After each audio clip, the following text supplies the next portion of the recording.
thank you so very much. Yeah, first of all, I repeat what Mari said, that it's a great honor to sit here on the place where usually a long-haired Swedish person sits. Who can play better than me. Well, I'd like to first of all, or I think of this more of like a possibility to musically introduce myself, more than I don't want to teach anyone. I think that I am in no spot to tell how the guitar should be played, but I can tell you who I am and how I play the guitar.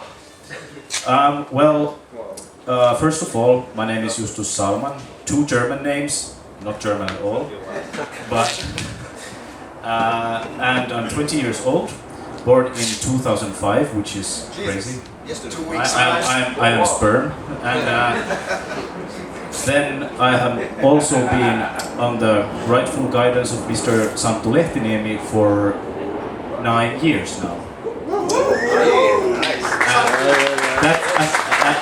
When you hear me play, you can hear this. And I will come back to this man later, but let's.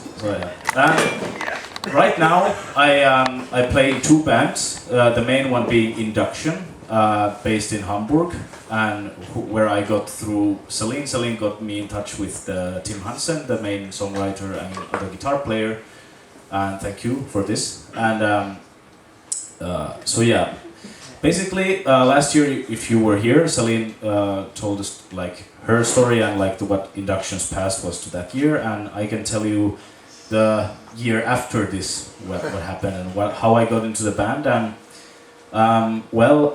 right around this time in the Camp 24, I had a video chat with Tim and Dom, the bass player, and they were like, okay, you seem cool, please come to Hamburg. And I was like, okay, I have never been to Germany before, okay, I will come to big city from small city Helsinki.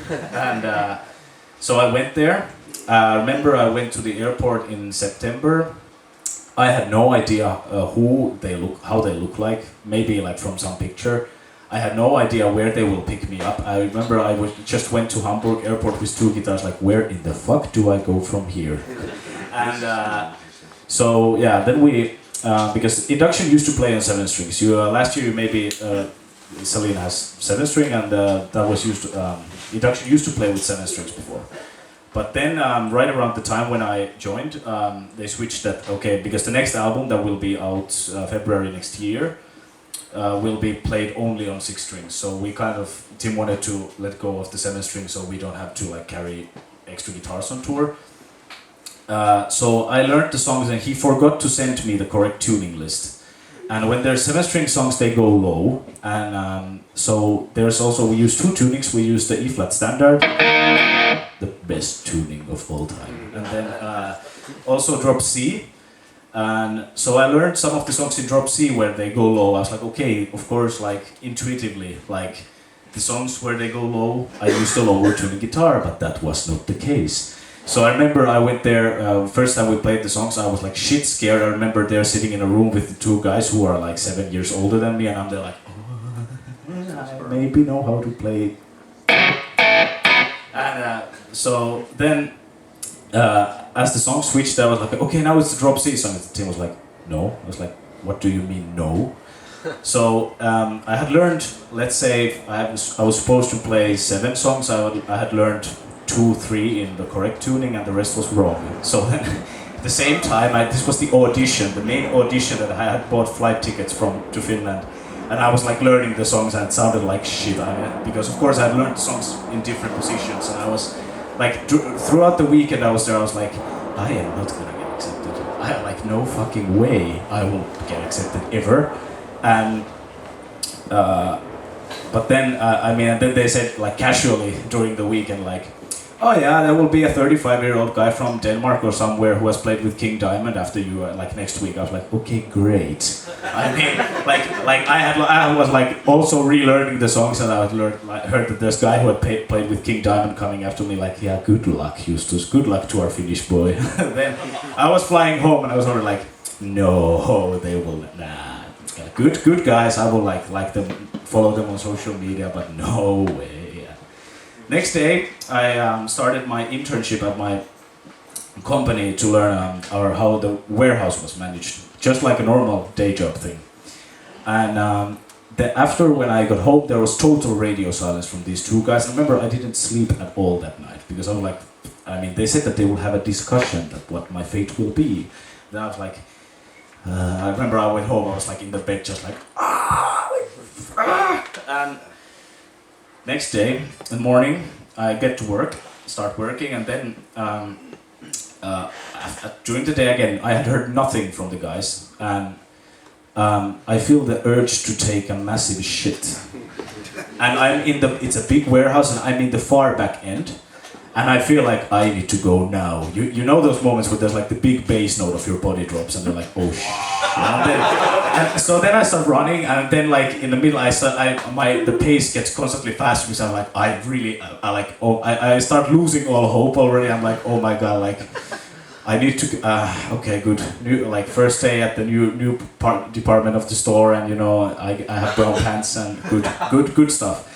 And as I like land myself on the toilet perfectly in time and synchronized, like at that point, I mean, I also happened to see that my phone screen flashes on, and I was like, look, it's probably like mom or friend or someone. Then I see that you have been added to the group induction. I was like, they're like just like massive shit, just looking at the phone, and I just see there was no message that you have been accepted to the band. There was just like you have been added to the group. And I was like, what does this mean? And then I called there with like my dick hanging out, just like shitting, just like not even wiping, just shitting and shaking, like not sleeping a night. And then like, what the fuck is going on? It's like, well, think 2 times. And I'm like, you're kidding me? Like, yeah, I mean, we took you with no King Diamond guitars. I was like, my first reaction was like, are you stupid? But anyway, that's my funny story inspired by Rob Marcello about how I got into the band. I play something now because that was my first point. Then I will talk a little bit about how the touring and the album recordings have went, and then the third point is my own stuff that I also returned to Santu again. I would have really liked to play stuff from the new album, but since it's like freshly mastered, like 2 weeks ago we got the final masters of LP and CD, so I don't have the stems, so I couldn't make like a proper like a backing track for this.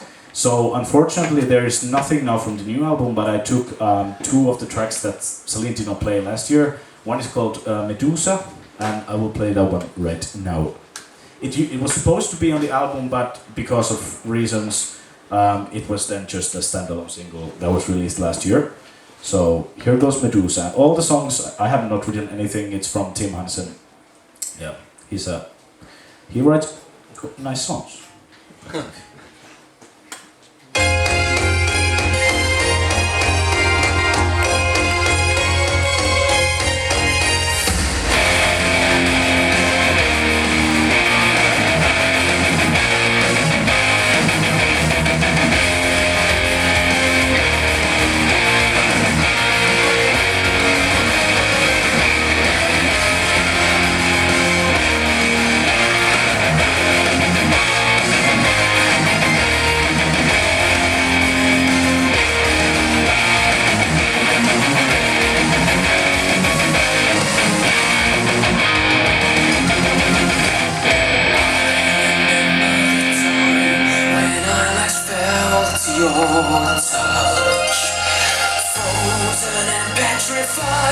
Left here to die in my desire.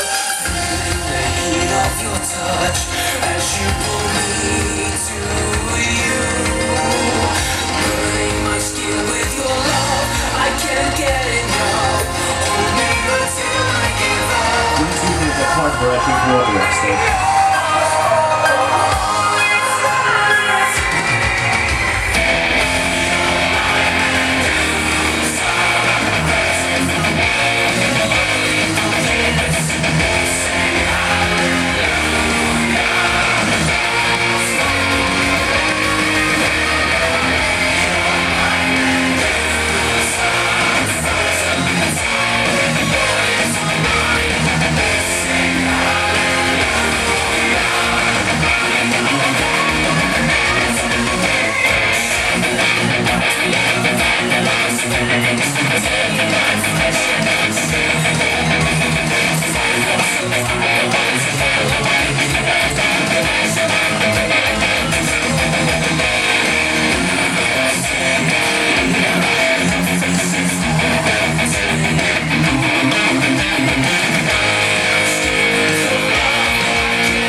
These and it was supposed to be on the album, and that was originally supposed to be the first single of the album. But then the singer you heard here is our previous singer, Craig Cairns. Cairns, I don't know how you pronounce his name properly, but he sings in a band called Tailgunner nowadays. Yeah. So this year, then after I joined, we of course formed a new lineup, which consists of me, who is the youngest. Then there's Tim and Dom, who have been there since years. Our new drummer, Markus Max Felber, our Italian singer, who is 41 years old, so he calls me the son. Gabriele Gozzi from Italy, and this year we have been recording the album stuff has been now refinished and done and sent to the label and everything. The vocals were completely redone because the singer changed, and then I played my solo parts for the new songs that has not happened or was not supposed to happen, but then we talked and then I got the solo parts, and it was actually this year has been a great learning experience for me to get into like being 20 and getting a good look inside like what's like proper music making in 2025 like, and I'm not sure if I like it completely, but for example, I remember I was horrified when we were starting the mix of the album, and we were the album has been mixed in Chameleon Studios in Hamburg.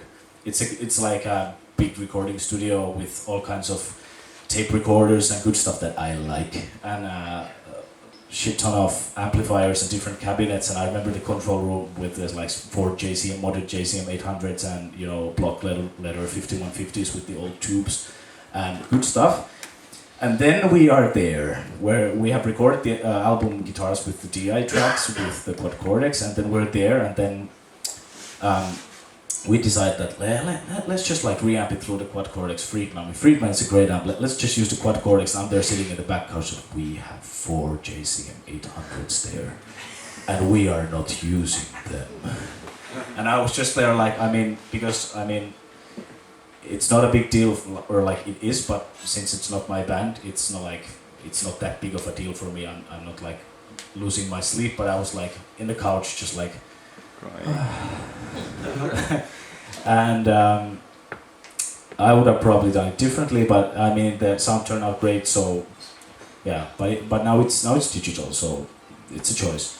And then also we were on tour now. March we had a tour, and I was first of all when I joined and I heard that there would be a tour, I was like, yeah, touring, lots of partying, just like sleeping late, easy times, hard rock and roll, like AC/DC stuff. And then when I got the first poster, I looked at the dates, like, yeah, off days, drinking, partying. Then I looked 18 days in a row. And then I read the poster again, like, this is like really 18 days. Then I wrote the guys like, really 18 days? Yes. I was like, okay. So the 18 days, after 2 weeks, 14 days, I started to be like a ghost, basically. So nowadays everything is super expensive. Everything regarding like what in the past used to be moderately priced, tour buses, travels, everything is super, super, super expensive. Even if you're not flying, everything is super expensive. And so we had no technicians, we had no roadies. So every day, 18 days in a row, we loaded in the stage, built everything by ourselves. If you had to change strings, you had to do it on your own, set up your guitar, make sure it's in tune, make sure that the G string is also in tune. Then also undo the stage, load everything to the bus, and then if you're brave, when it's already at this point, you have been working from 12 p.m. to 12 a.m., you might be brave enough to like hang out with another person and socialize. You have 2 hours until you fall asleep by force because you're so tired. And this for 18 days, and it was like we were supporting Temperance. We were the main special guest. Temperance is an Italian band. I don't know if you've heard of them, but this was their first headline tour, so it was not like mega arenas now. It was mostly medium-sized clubs from I think 150 to 500 people capacities, and some of them were good, some of them were in Poland and not good. For example, there's this one my favorite story that is like and goes in the category of show business. Is we were in Poland in a village that name I cannot pronounce, like or something, and then it was like on the backyard of Warsaw, in a like old factory area or something, and then in the like venue paper or something that they gave us earlier, it said that yes, from the venue there is a shuttle service to a hotel room where there will be a shower. I was like, okay, good. Like, good. Turns out that this meant that after the show, around 22-ish, 22:30, we had to call Olga, the local promoter's wife. And then Olga took me and Tim in the like evening, it was March, so it was already dark at this point, on the back of a Lada, backseat of a Lada with no heating, and we were in our stage clothing with some paint in our arms, and they're completely sweaty and then Olga spoke no English whatsoever. And then Olga drove us to some like completely like wasteland, rotten Chernobyl looking apartment hostel building that looked like an old asylum or something and had no lights in it or whatsoever on. I was like, what? Where am I going? And then he said, yeah, come with me. And then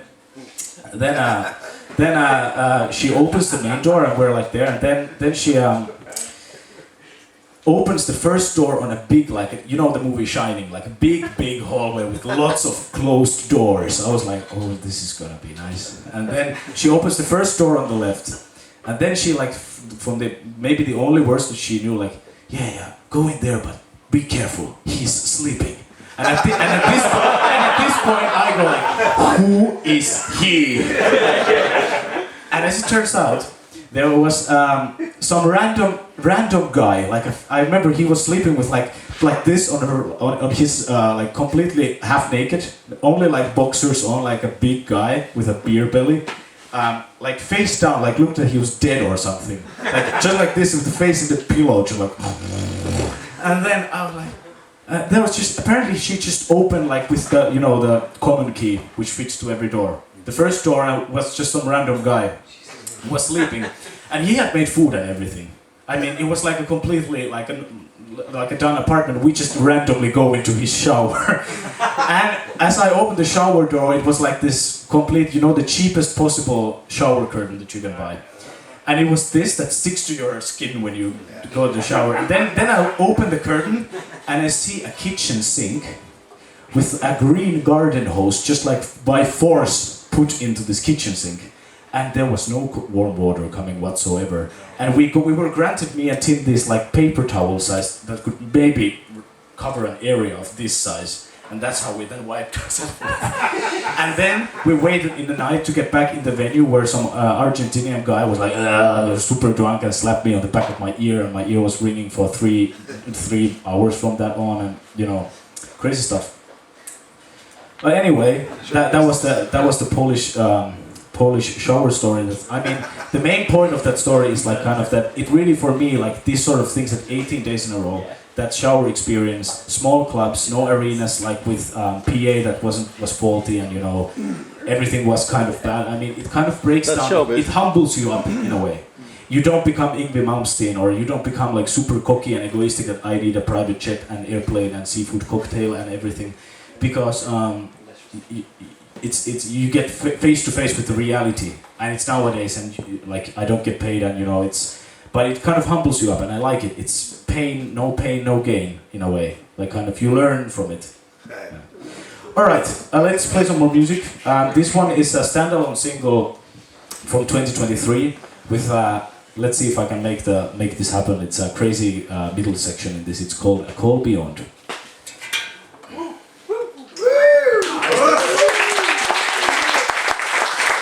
starts with a nice piano. And I remember because we on tour, we did now Final Countdown cover just because we were supporting Sabotage in June, and we did a Final Countdown cover, and then some random German guy came to us very angry after show. Where is your keyboard player? And I'm like, in the cymatic, in the rack.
I have not written that middle part, but I like it very much, and I'm so happy that I get to play it in Wacken. So I've been playing it this week like crazy, and yeah, let's hope that it goes well there.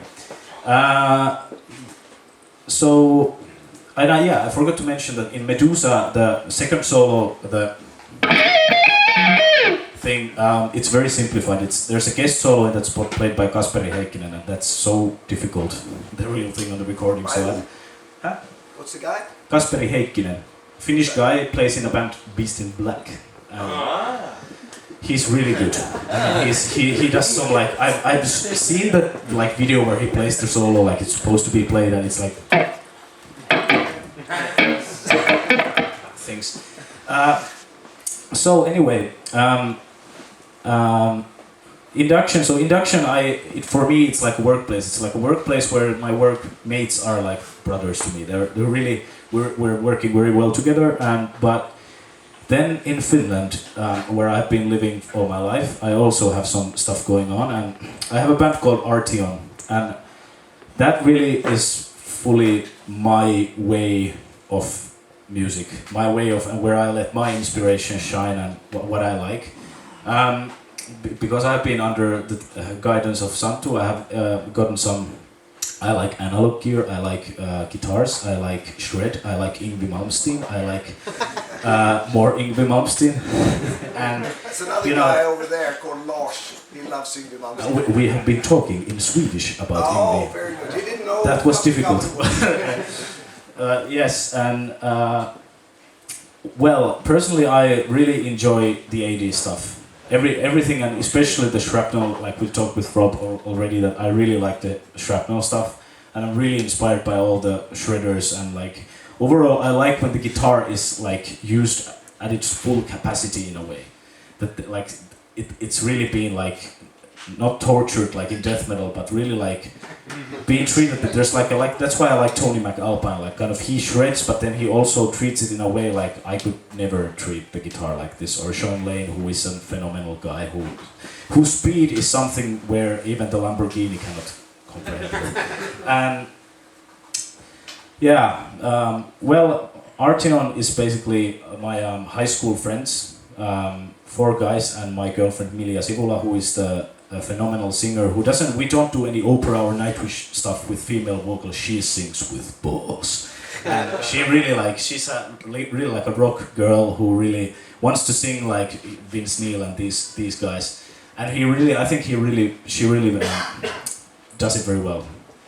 And then Artion, I write most of the songs, and also then our keyboard player also, it's funny because the keyboard player really dresses up like Yngwie Malmsteen all the time. I mean, everywhere we go, I mean, it's me like this, and then there's a guy with big ass sunglasses, like a curled up hair, and velvet clothing, and then like he's the keyboard player. So it's like, it's always so funny. I've gotten into, like, for example, I remember a discussion where our like very old and fragile English teacher like knew that we have a band in the school, and then she's like, well, what kind of music do you boys play?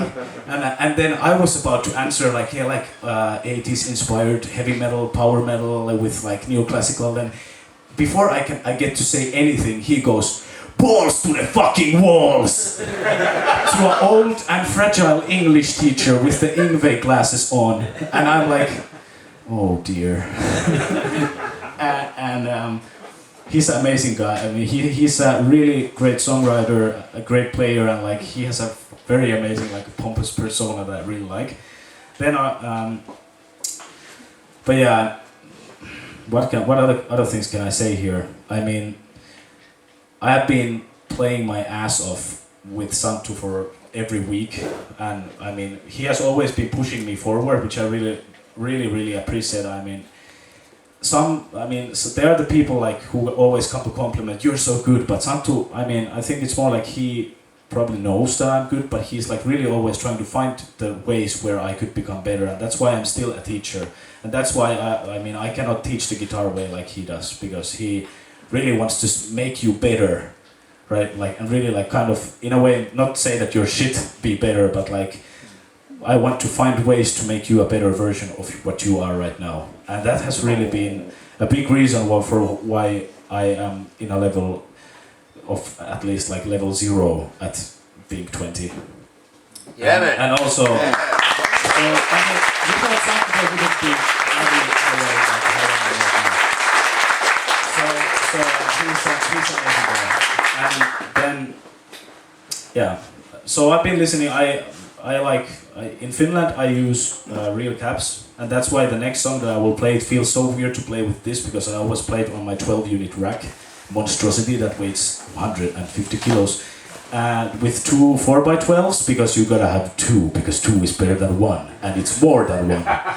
And then then I have the song. I'll just quickly run through like what is eaten up. So compared to like this modern way of recording that you do MIDI drums, you do MIDI this, you edit a lot of stuff in. I try to treat the Pro Tools as analogically as possible.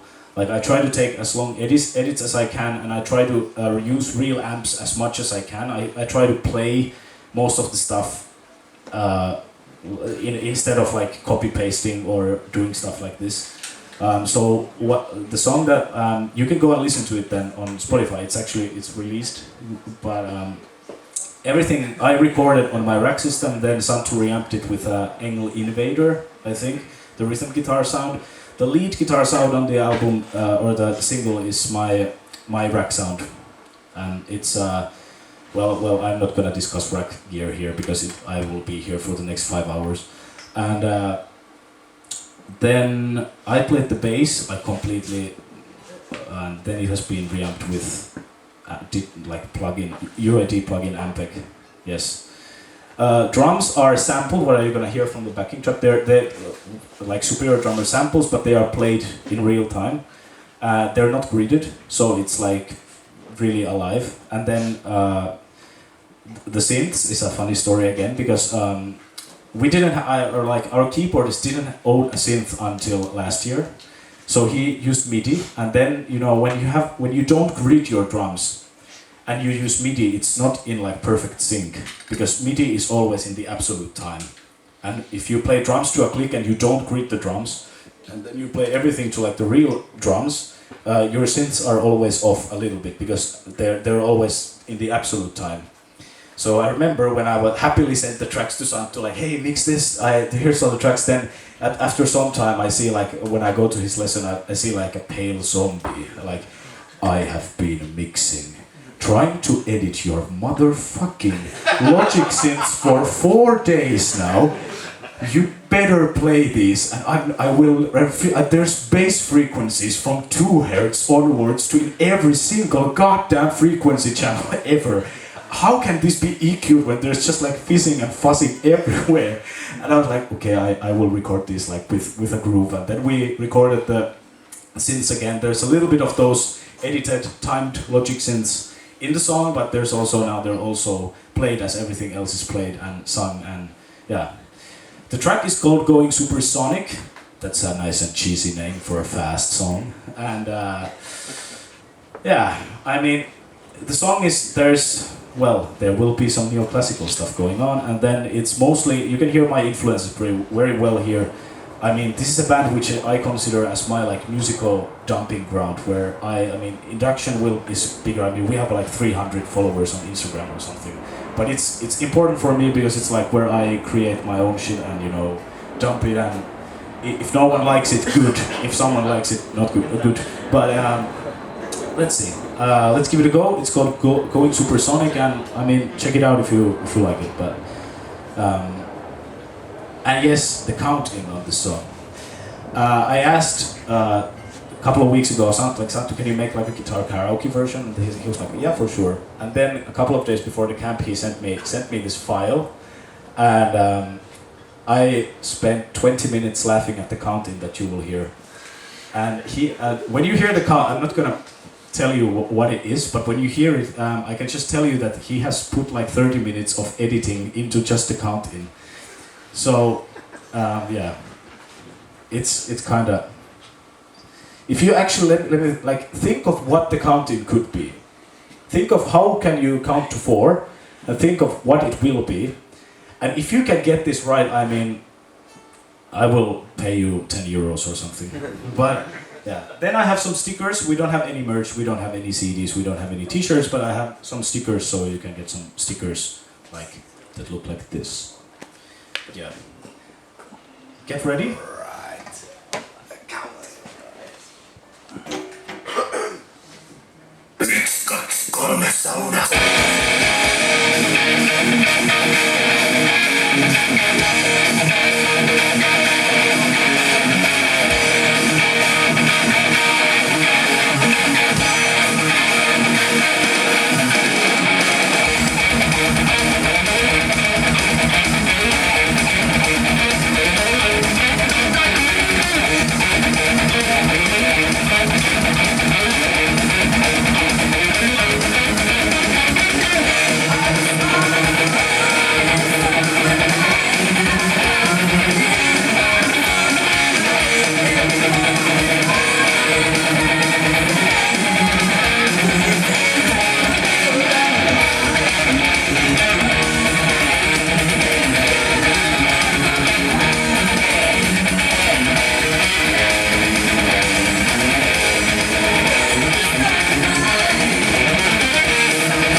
the ending modulation is actually a mistake.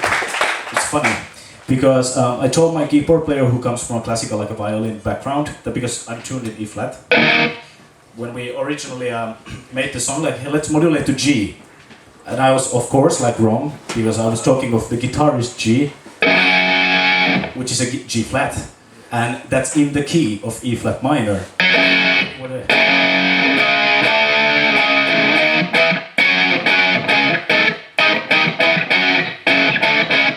I mean, but it would sound like way more natural to.